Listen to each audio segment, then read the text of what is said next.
Sedulur, aku isih kelingan. Critane iki ning bulan Agustus. Mergane apa? Nah, aku kelinganku persiapan gawe gapura. Waktu kuwi aku isih tercatat sebagai siswa teater jurusan teater neng Konri, Konservatori Tari. Nah, nak saiki SMK 1 Kasihan Bantul. Dulu Konri.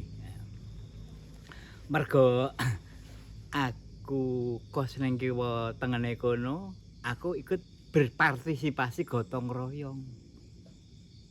Bengi-bengi, mergone nak awan akeh sing do kerja to wargane bengi-bengi kerja bakti gawe gapura. Apa regol nak istilahe, regol apa gapura. Gawe do gayeng wong rame-rame ngono kae. Gauk ning pabrik Madukisma muni. Nguk, nguk, nguk. Paling ora kuwi tandane jam 10 kurang seprapat. Terus sedelok meneh muni neh. Nguk, nguk, nguk. Kuwi tepat jam 10. Nah, sasanane ora kaya saiki kondisi indah, isih sepi, isih melenggang ngono kae. Lah, aku iki ngguyoni. Wah, ngene iki nek ana bakul gedhek lewat ya. Kan ya ora mungkin to. Nek bakul gedhek kok diiderkan ya ora mungkin to. Spontan. RT-ne. Nyole. Nek arep tuku gedhek ditung. Wargane ana pira ditung. Wis. Tak hitung. Dikek ditnyo. Tukoke kabeh. Ana pira? Enten sekitar wong 20-an. Ora sekitar, tepate ana pira? Nggih, 20 kados. Ora kadose, tepate pira? Nggih 20 niku wau. Ya kono.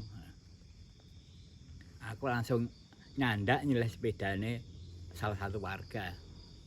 Lek ngambil sepedane nggih. Ya kono. Aku melenggang karo sepedane.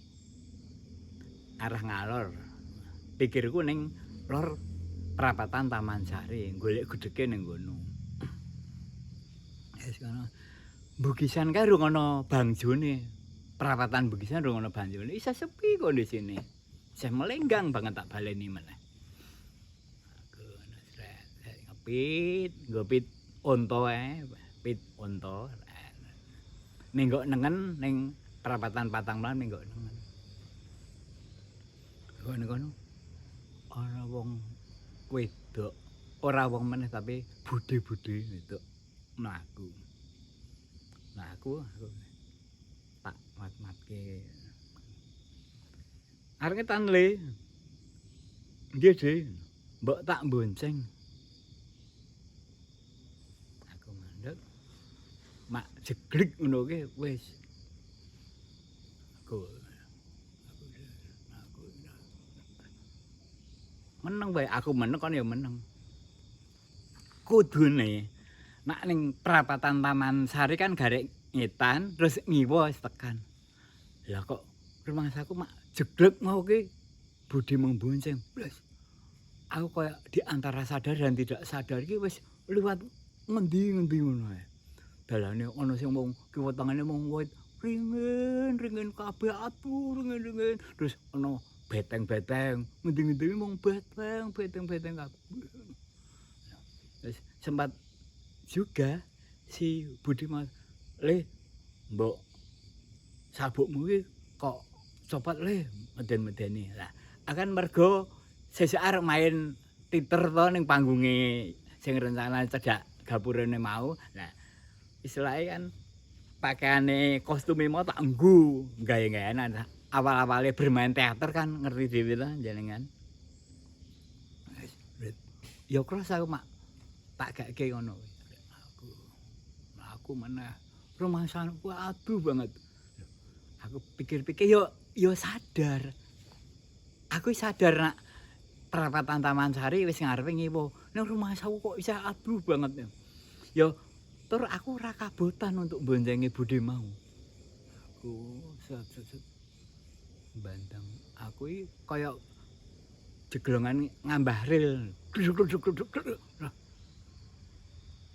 kaget aku, ada suara gajah. Wah, wah, wah.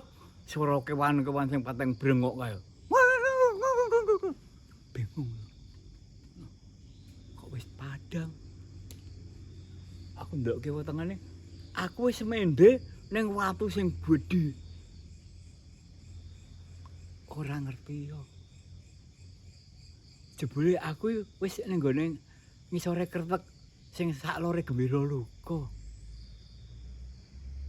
Duh, teratap ning wis esuk wis cah-cah wong do sekolah, do kantore ketok ning dhuwur pating siliwer ngono nganggo sepeda. Wis pokoke kaget ngono kae.